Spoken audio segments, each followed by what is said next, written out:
many times did you rewatch the Super Bowl? I've watched it a lot, Yeah. and I think you have to gain some of the lessons that you want to learn. And we won't know all those lessons until you go through the season again. So what did we learn? How did we grow from it? You have to go through, some of those experiences again to prove that you've learned those lessons. We've talked about it, drilled it, and then honestly, now that the team's back, all the attention, the focus is just like on our own improvement, see how good we can get. So there's a lot out there for us. Coach, it's always tough to ask a question like this because you came in during the commercial break and you told me you're a fight fan and we were talking very nicely, and now I have to ask you a tough question. Sure. So I wonder, when you guys are in field goal range and you run the ball a couple times, unlikely to turn the ball over that way, likely to pick up at least a few yards, likely to increase your chances to make the field goal, and at that point you win the game, the Super Bowl, and yet that's not what you chose to do. And Shanahan makes the call he makes, and he's the offensive coordinator. And when we were asked about it on this show, I said, look, ultimately, that has to come down to the head coach. 100%. Particularly when you're the defensive coordinator on a Super Bowl team under similar circumstances, and you watch the offensive coordinator make a similar call. I would think that you'd be thinking, if I'm ever head coach in that position, damn it, I will make sure that that is my call. Yeah. So I apologize for the question on a personal level, but on a man. Professional level, I need to know what happened. Honestly, Max, those are the what-ifs that you play, and you go down that road. It's a long road of what-ifs, and those are the things you look back on. And at the time, given a shot, a chance to throw it to our best player at that time, that turned out well a bunch of times for us, and on that one it didn't. But those, like I said, those are the lessons you learn. I hope we get a chance to show those ops in the future. Would you, Coach, you'd run it if you could do it again? If I knew the end result, I would. Okay. What ifs? Yeah. Coach, first of all, thank you for being on the show. Sorry I couldn't be in attendance for you being in the studio, but thank you for being on the show. Yeah, glad to be on with you. I got to ask you, as you reflect on what transpired, who did you find yourself, as weird as this question may sound, stay with me. Yep. Who did you find yourself feeling most sorry for? You got Matt Ryan, who was a league MVP caliber player.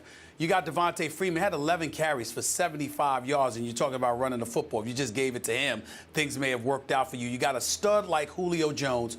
Who did you find yourself feeling most badly for, considering, the decisions that were made and how they ultimately cost you guys? I would say first, probably the owner, Arthur Blank, and the fans. And the connection that the team and the city now have is so strong. And so those are the first people. Arthur's meant so much to Atlanta and to everybody there. So that was first, that letdown. Then next to the fans, who totally, that connection has happened, and then down to the players and the coaches. So probably in that order. I always like it when a great offensive team has a former defensive coordinator as a head coach, because you figure he's going to care about the defense.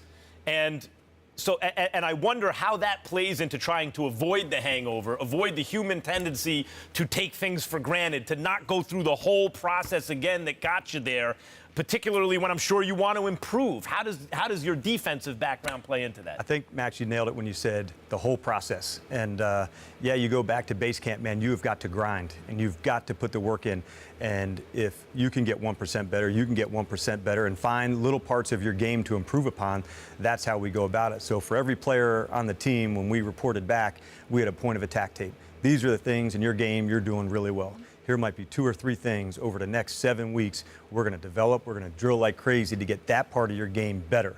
And so that's where the guys are attacking right now in that development time. And you also fired your defensive coordinator and brought in some help on the D-line, and Dontari Pope as well.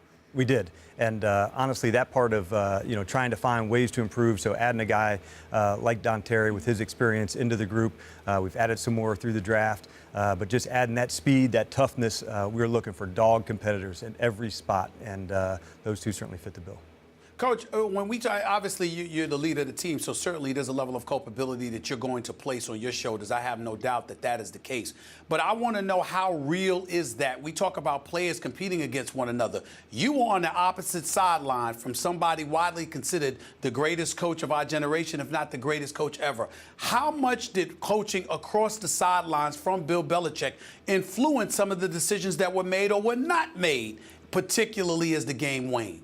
You know what, Stephen, and he is a G, and we definitely recognize that with Coach Belichick. But during the game, you're just thinking about your own team, the matchups as you go. So that's for all, like in this profession, you get to coach against some terrific coaches, guys I've admire and still admire and look up to. But during the game, man, it's all about how can you attack and be at your best. So you don't necessarily think about who you're going against, kind of like who you have to guard. If you're thinking about it too long, man, it's going to be too late. So for us, we tip our hat with the respect for him. But during the game, it's all about your team.